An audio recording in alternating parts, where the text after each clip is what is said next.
أعوذ بالله من الشيطان الرجيم. بسم الله الرحمن الرحيم. الحاقة ما الحاقة وما أدراك ما الحاقة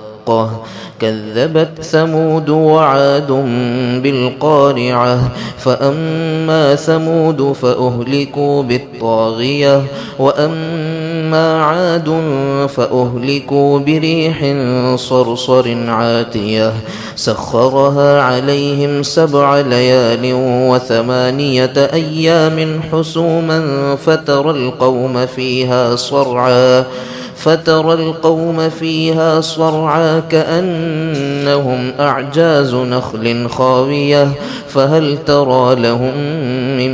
باقية وجاء فرعون ومن قبله والمؤتفكات بالخاطئة فعصوا رسول ربهم فأخذهم أخذة رابية إنا لما طغى الماء حملناكم في الجارية لنجعلها لكم تذكرة وتعيها أذن واعية فإذا نفخ في الصور نفخة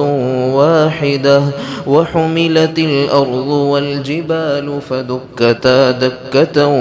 واحدة فيومئذ وقعت الواقعة وانشقت السماء فهي يومئذ واهية والملك على أرجائها ويحمل عرش ربك فوقهم يومئذ 8 يومئذ تعرضون لا تخفى منكم خافية فأما من أوتي كتابه بيمينه فيقول هاؤم اقرءوا كتابيه إني ظننت أني ملاق حسابيه فهو في عيشة راضية في جنة عالية قطوفها دانية كلوا واشربوا هنيئا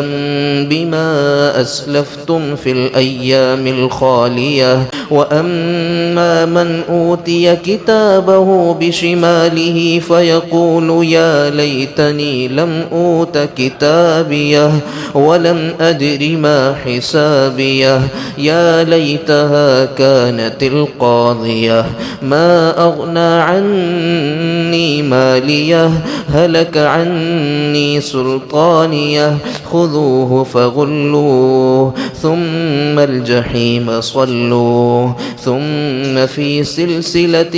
ذرعها 70 ذراعا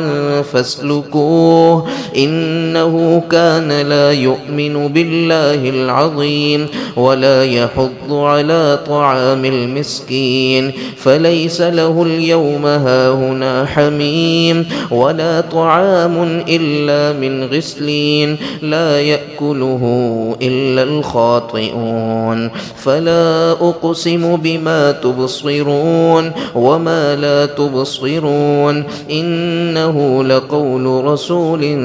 كريم وما هو بقول شاعر قليلا ما تؤمنون ولا بقول كاهن قليلا ما تذكرون تنزيل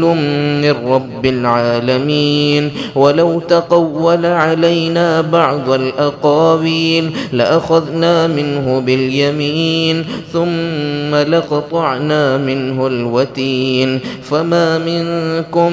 من أحد عنه حاجزين وإنه لتذكرة للمتقين وإنا لنعلم أن منكم